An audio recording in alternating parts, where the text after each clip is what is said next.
apesar da catequese, né, do contexto da catequese, assim, do método, né, era punitivo, mas a vivência de comunidade era muito boa, porque essa simplicidade de estar debaixo do pé de manga, de falar sobre Deus debaixo do pé de manga, levava a gente a umas ações boas, não é só ruim, não. Tá?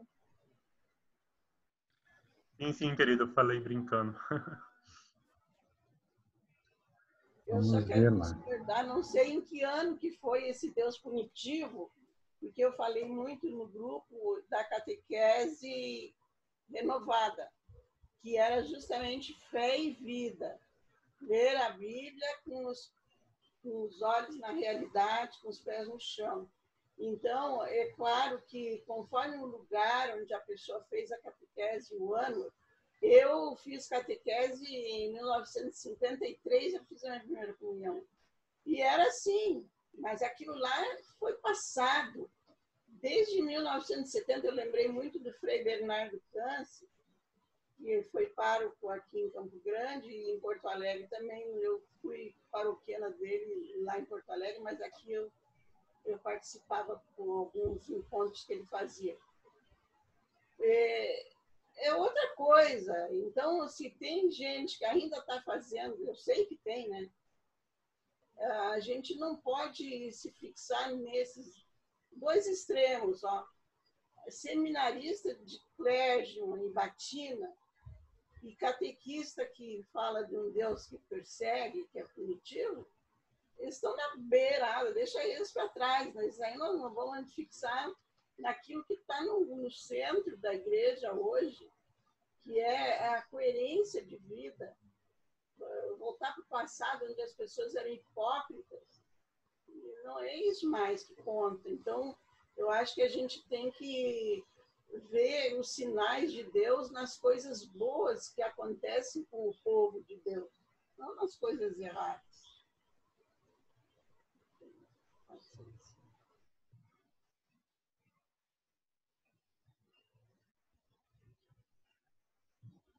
Muito bem. E mais?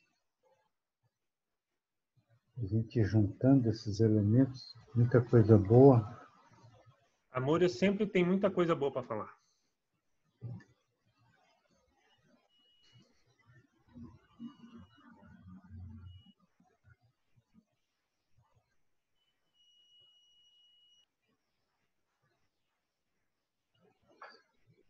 Eu estava esperando, a Múria falou, não?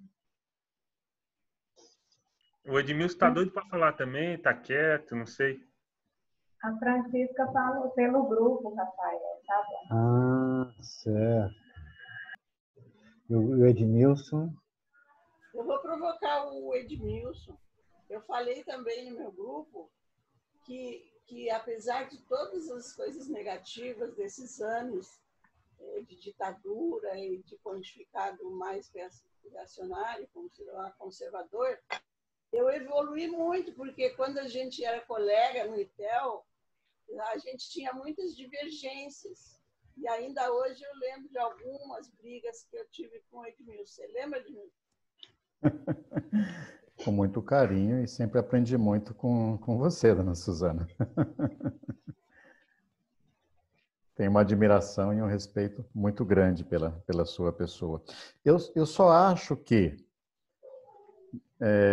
nós não passamos uma fase, né? Nessa questão de disputa do texto bíblico, nós estamos ainda no momento que perdemos.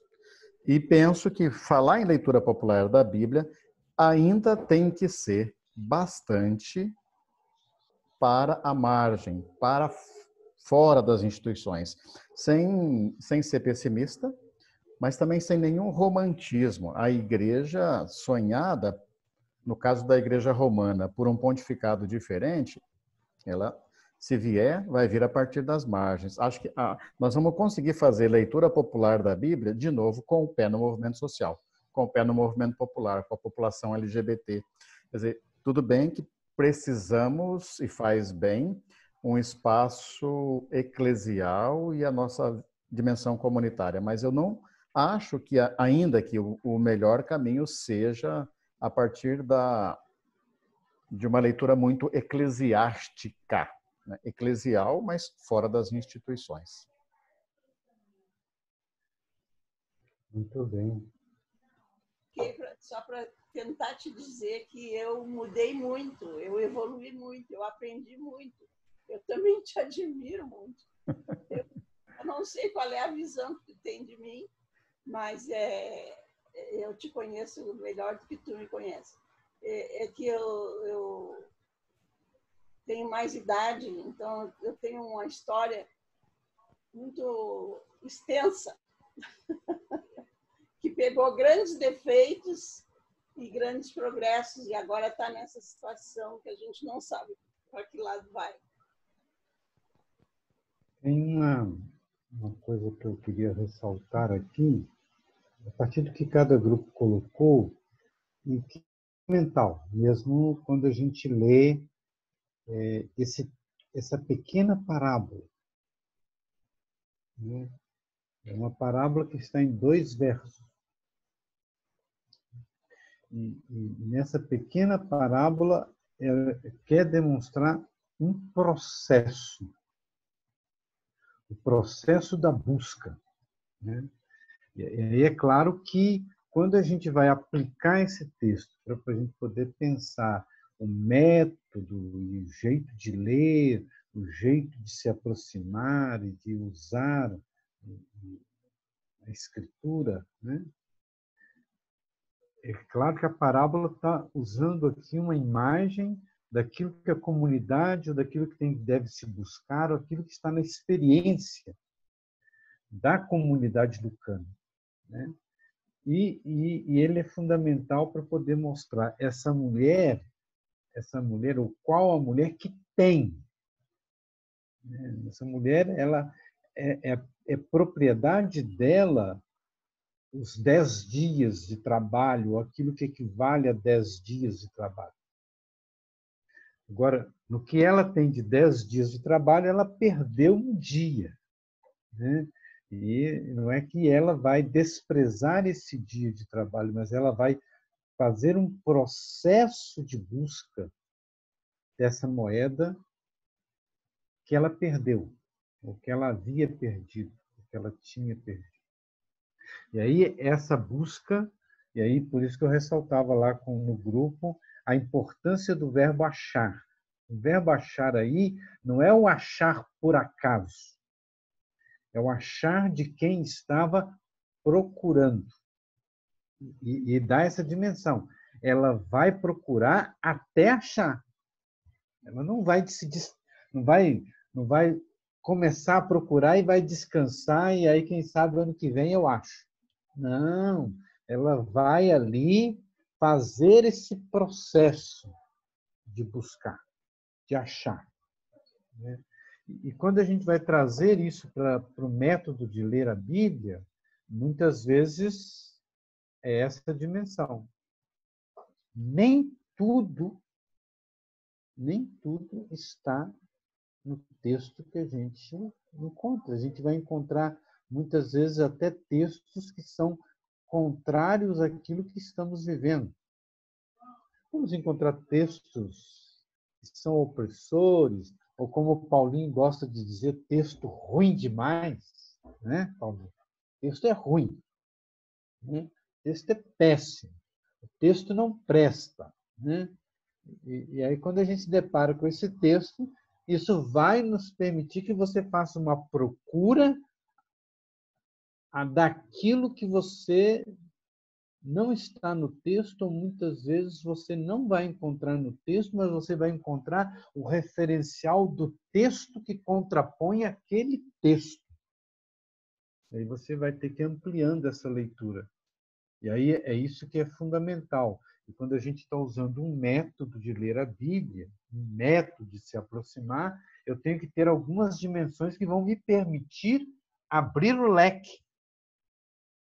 E nesse abrir o leque é que vai me permitir que eu tenha que fazer uma leitura a partir da periferia, a partir das minorias, uma leitura a partir de uma eclesialidade aberta. E quando eu estou usando aqui eclesialidade aberta, eu estou falando na dimensão ecumênica. A dimensão ecumênica, ela tem que estar presente no processo de leitura da Bíblia, porque senão eu fico numa leitura fechada no meu mundinho, fechada na minha paróquia. Não, eu tenho que abrir, fechada na minha igreja. Não, eu tenho que abrir e nesse processo de fazer uma leitura ecumênica, uma leitura periférica, marginal, porque aí eu só vou perceber a lógica de uma leitura marginal se eu me coloco nessa perspectiva, né? Então, imagine que quem está na margem da sociedade hoje, grandemente, você tem as crianças violentadas, as mulheres violentadas, todo o grupo de lésbicas, de homossexuais que são violentados em seus direitos, em seu jeito, em seu ser, na sua forma de ser, e que muitas vezes, para você fazer uma leitura a partir da periferia ou a partir das minorias, eu tenho que, evidentemente, ter isso e fazer esse processo de resgate, né? E também a leitura libertária, né? Não a leitura, por exemplo, libertadora já dada, mas a leitura libertária enquanto processo. E esse processo é que a libertação se faz não a partir de mim que está levando a leitura, mas de quem vai se tornando sujeito da leitura.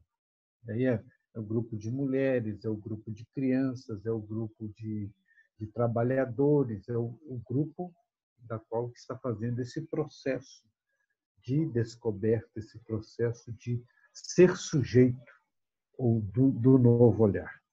E é fundamental, é claro, que aquilo que está na imagem da mulher é que, para poder varrer a casa, eu gostei ali do grupo que lembrou a vassoura, mas não só a vassoura, mas o candeeiro, que são os dois instrumentos que vai permitir desconstrução, do desarrumar o espaço.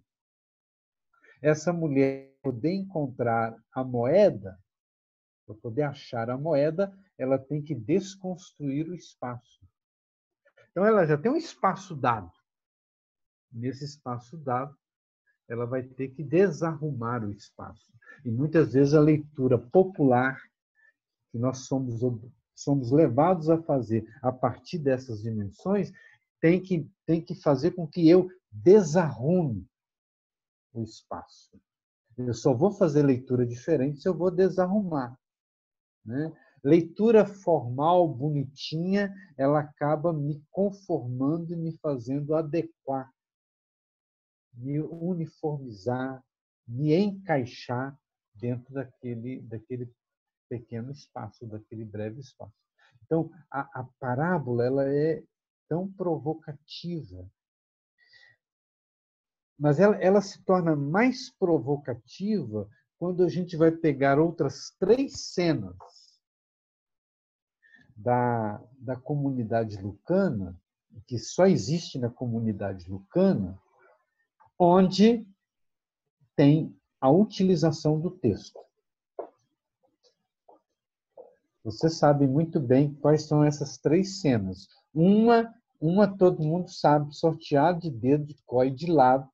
E quando você fala em leitura popular, em método, a gente vai para Lucas 24. Mas por que eu estou mencionando Lucas 24? Porque ali você tem a menção de que o texto está sendo utilizado. Agora, qual a forma que o texto está sendo utilizado ali? Na comunidade lucana, o texto está sendo utilizado para poder refletir um acontecimento histórico, um fato, uma realidade.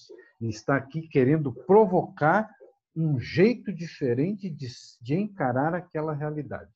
E por isso aquele casal de caminhantes, né? O Cleófas e a sua companheira, ou seja, aquele casal está se deparando com uma realidade e vão ser provocados a ter um outro olhar sobre a realidade. E o uso do texto ali também isso no texto que a gente conhece, para aquecer o coração, para trazer novos aspectos. O segundo texto que usa a Escritura é o texto de Lucas 4, que só existe na comunidade lucana, onde Jesus abre e recebe o rolo e vai ler um texto, vai aplicar o texto. Então, vai aplicar Isaías, vai ler Isaías e vai aplicar o texto de Isaías. E ao fazer isso, vai trazer à tona a dimensão da periferia e do estrangeiro, quando vai fazer comparação na história sobre as viúvas e os leprosos. Então, você tem ali um texto de leitura e interpretação. E aí a comunidade quer provocar alguma coisa. Está lendo a partir de onde? E aí está lendo Isaías a partir de onde? Qual perspectiva? E o terceiro texto está em Atos, capítulo 8. A comunidade lucana nos traz lá a cena de Filipe e o eunuco.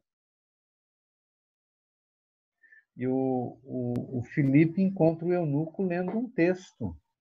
E o Filipe se apresenta como o grande hermeneuta, o grande assessor do Sebi. E chega para o eunuco e fala assim para o eunuco: você entende o que você está lendo?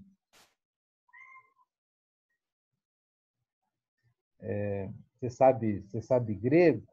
Né? Ou como ele estava lendo o texto de Isaías, você sabe hebraico? O texto que você está lendo, você está entendendo? E o eunuco não entrou na do Filipe. O eunuco fez uma outra pergunta. E uma pergunta tão sutil para poder dizer: opa, a minha chave é o que você não entende. Então, o Filipe faz uma pergunta: você sabe o que está lendo? O eunuco responde perguntando: o que o profeta está falando aqui é dele ou de outro? Está falando no passado ou está falando para agora? O eunuco faz uma pergunta de hermeneuta, de intérprete, de sujeito do texto, né? Então, isso nos evoca para uma reflexão de quando a gente está falando de método de leitura, a gente tem que ter isso bem presente. A comunidade lucana nos brinda com 3 textos fundamentais sobre o uso da Bíblia. E como é que está ali no uso da Bíblia essas questões tão fortes sobre o se aproximar da realidade, o ler as tradições e o ser sujeito de uma interpretação.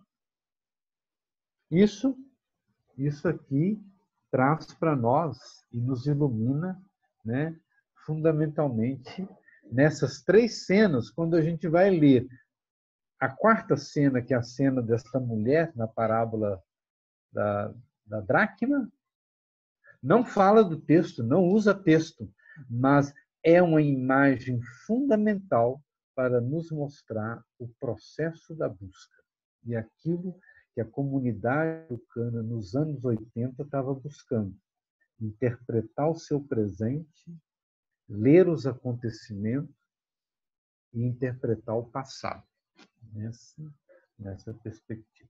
Paulinho levantou a mão. Diga, Paulinho.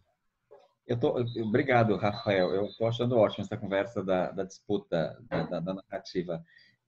Minha pergunta ou comentário é: você acha que quando eu leio esse texto, por exemplo, do capítulo 15 todo, e agora que você ampliou um pouco para o Lucas 4 e Atos 8, e falou dessa coisa da hermenêutica, a minha impressão sempre é que, mais do que só reinterpretar ou interpretar desde uma outra perspectiva, eu acho que hoje em dia, quem sabe a palavra mais correta, ou quem sabe o processo mais correto, acho que o Edmilson falou isso há pouco tempo atrás, é disputar narrativa, porque eu estou pensando no capítulo 15, né?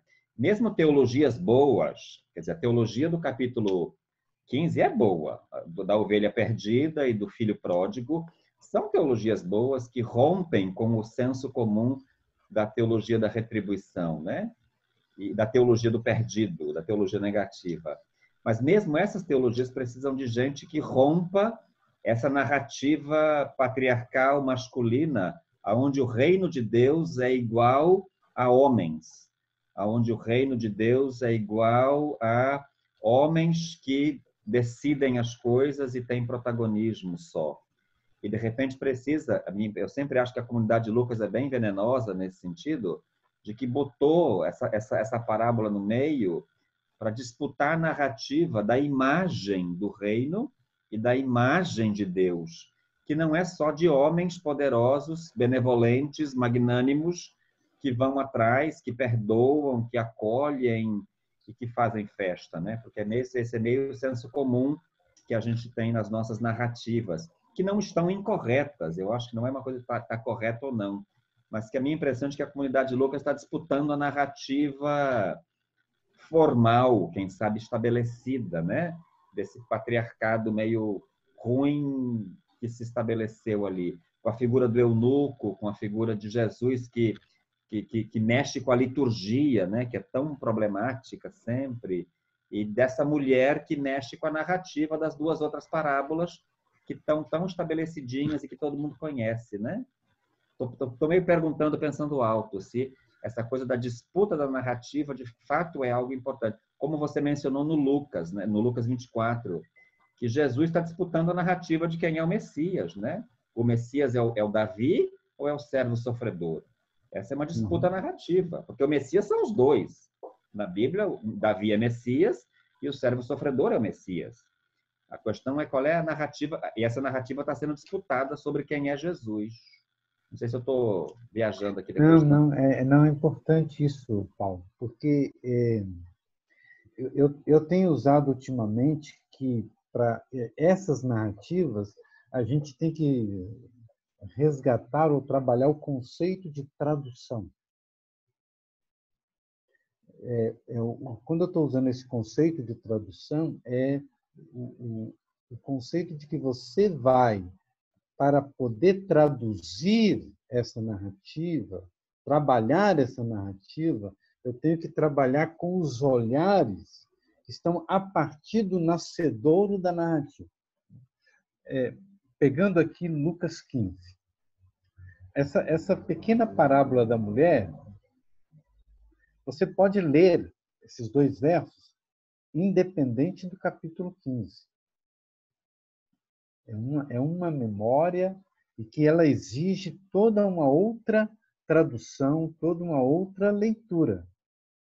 O que a comunidade, o que o grupo, na narração do Evangelho, vai usar? Vai pegar esta pequena narrativa e vai fazer o quê?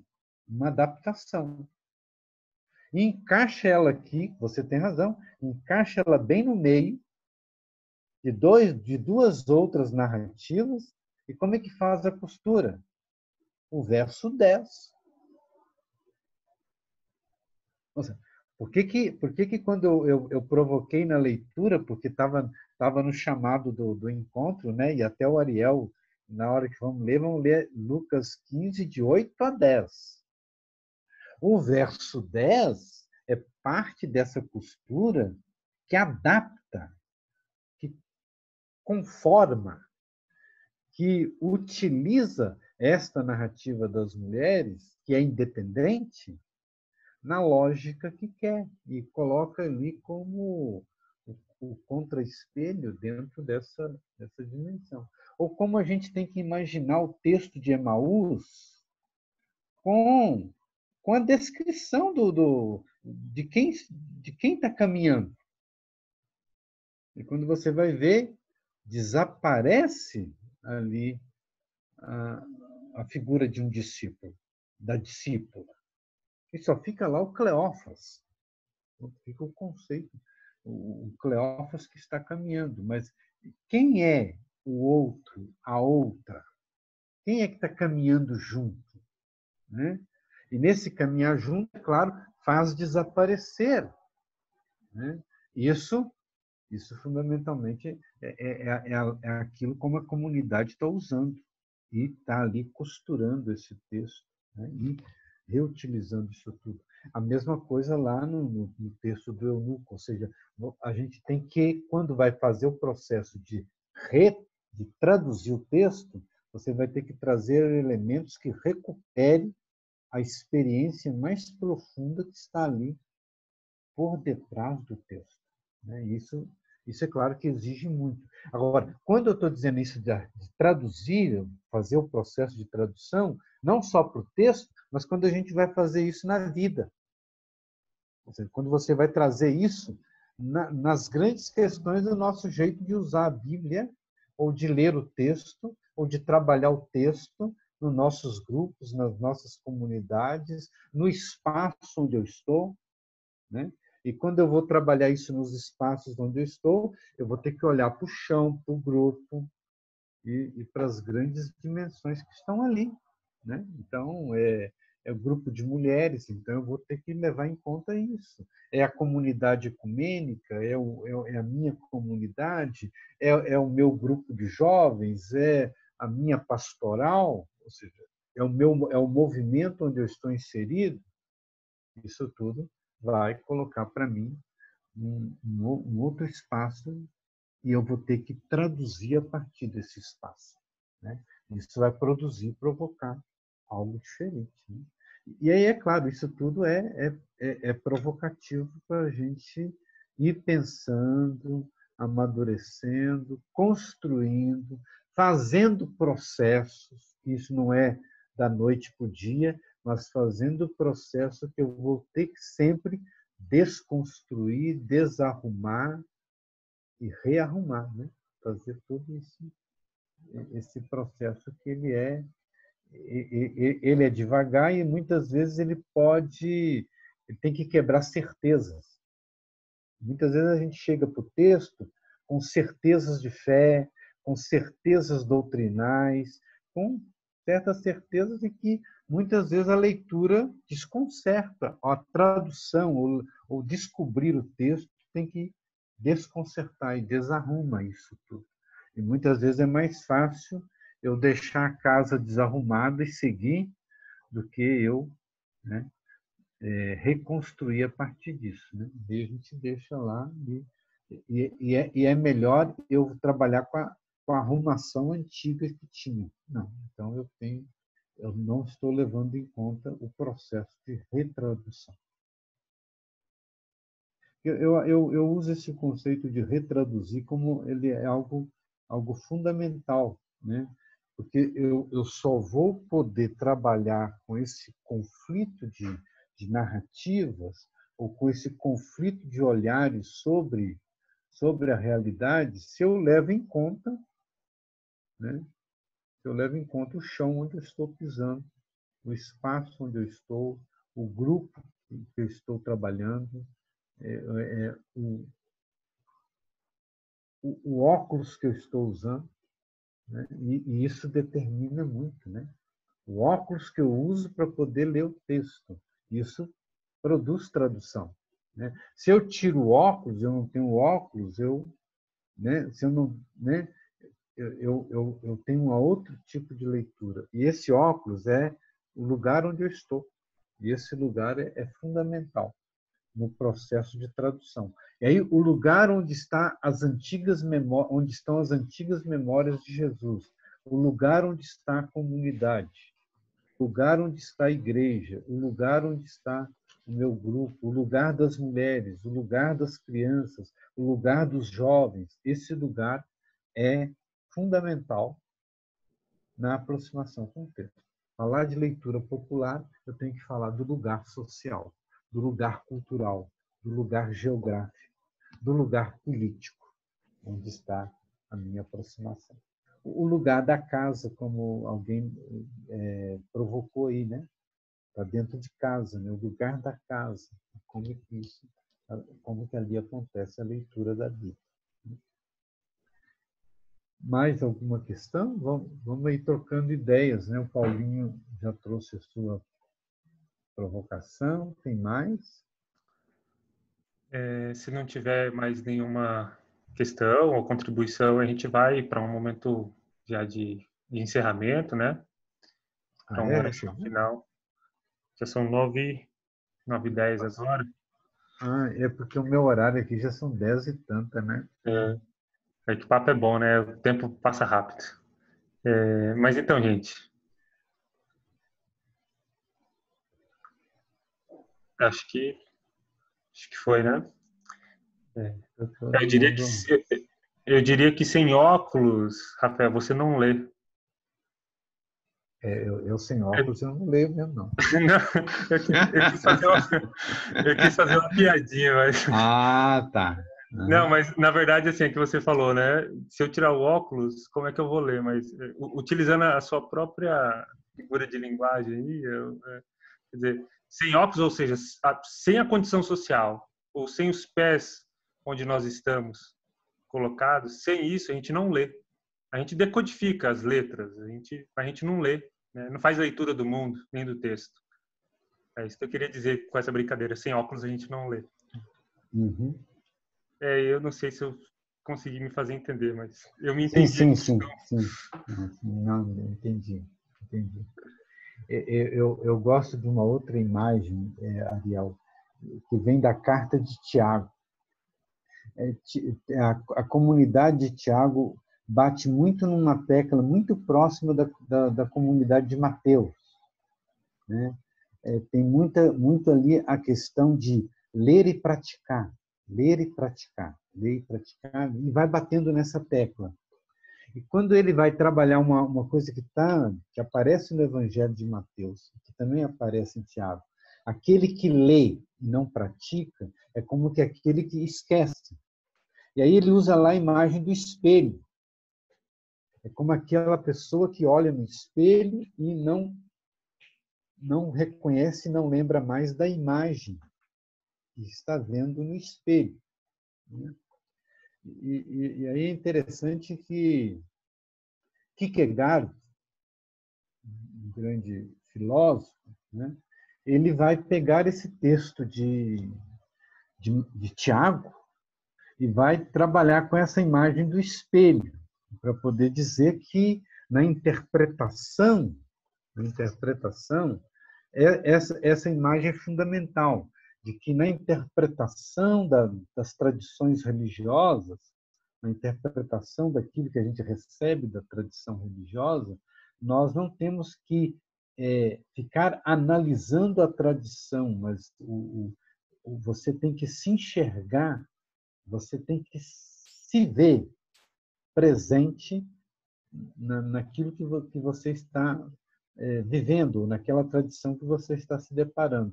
E quando você aplica isso para o texto bíblico, da prática do texto, a gente tem que usar o texto como espelho, não para você ficar analisando ou tentando perceber o que é o espelho e descobrir como é que é o espelho. Não.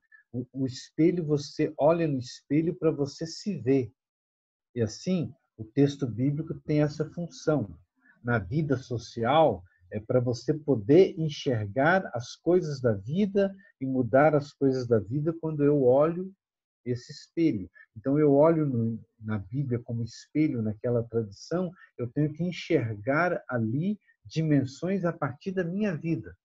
E aí, é claro, isso tudo vai permitir com que eu brigue com aquele texto, que eu elucida aquele texto, porque a forma como ele fala ou como eu me enxergo naquele texto, né? Então, eu posso me enxergar e ver naquele texto algo muito feio, algo muito bonito. Eu tenho que consertar, eu tenho que arrumar, porque o importante não é o texto, o importante sou eu. O importante é a vida hoje. O importante é a prática que está presente na comunidade. É a forma como eu me aproximo do espelho. É assim, né? A gente vai no espelho para ver o quê? É para ver o espelho? Não. É para você se enxergar no espelho. Essa é a imagem. Então, quando eu me aproximo do espelho, eu vou me ajeitar, eu vou ver se eu estou bonito, se eu estou né? O que eu preciso para poder melhorar a minha aparência, mudar o cabelo, fazer o penteado, passar um batom, né? Passar né? Ajeitar o brinco, né? Ou seja, passar uma sombra nos olhos, ou seja, eu vou aparar a barba, então eu vou me enxergar no texto. Agora, troca o espelho e coloca a Bíblia, coloca o texto, coloca a tradição. Eu vou olhar o texto, mas não é que eu tenho que me conformar no texto. Eu tenho que olhar para a minha vida e ver como é que a minha vida, né, eu estou enxergando a partir daquele texto. E aí é claro que dependendo do espelho, ou dependendo do texto que eu estou usando, ele vai fazer com que eu tenha olhares, e como é que eu vou olhar e como é que eu vou me enxergar. Esse se enxergar no texto, né? E isso é fundamental. Na comunidade ou naquilo que representa a comunidade de Tiago, ou na interpretação que a comunidade faz da leitura do texto e a prática do texto, né? É aquilo, né? Não é só ouvir, mas é praticar. Então, como é que eu pratico o texto? É claro que a gente vai longe porque vai ter outros textos que vão dizer outras coisas do texto, né? Aí vai poder dizer que você tem que se aproximar do texto de maneira doutrinal. E ali você tem uma sã doutrina, enquanto sã doutrina vai te dizer algo para a sua moral. E você tem outras comunidades que estão lendo e aplicando isso. Então, isso tudo, é claro, quando a gente fala em leitura popular da Bíblia e a luz que isso traz para a gente, são diferentes dimensões. E essas dimensões que são fundamentais. Se fosse ficar numa pergunta, quais são as dimensões para uma leitura popular da Bíblia hoje? Eu falei algumas, mas é claro que cada grupo vai descobrindo nos seus espaços, vão descobrindo outras, e vão se aprimorando, e vão ali utilizando as suas ferramentas. E o que é importante no texto da parábola é quais as ferramentas que eu tenho para fazer o processo de leitura. E esse processo que é o processo do achar. Qual a mulher que, tendo 10 dracmas, perde uma dracma e não parte para procurá-la. E para procurá-la, acende uma lamparina, varre a casa, pega a vassoura, varre, cuidadosamente, desarruma a casa até achá-la. E achando-a, reúne as vizinhas, a comunidade, as amigas, e diz: alegrai-vos, vamos celebrar, porque eu achei a dracma que eu perdi, que eu havia perdido. Então, essa é a dimensão daquilo que a gente vai fazendo nesse processo, a partir desses verbos fundamentais. Ok, muito obrigado, Rafael. Obrigado pela sua colaboração nessa noite. Gente, então, para irmos encerrando, não poderia ser diferente. Eu quero fazer uma oração, desejar paz para vocês, mas não é qualquer paz, é a paz rimada nas letras aqui do nosso poeta ressuscitado, Pedro Casaldáliga, a paz inquieta. Dá-nos, Senhor, aquela paz inquieta que denuncia a paz dos cemitérios e a paz dos lucros fartos.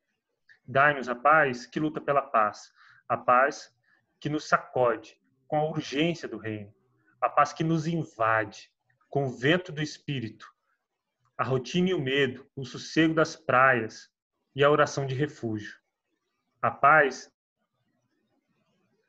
derrota das armas, a paz do pão, da fome de justiça, a paz da liberdade conquistada, a paz que se faz nossa, sem cercas nem fronteiras, que é tanto shalom como salam, perdão, retorno, abraço.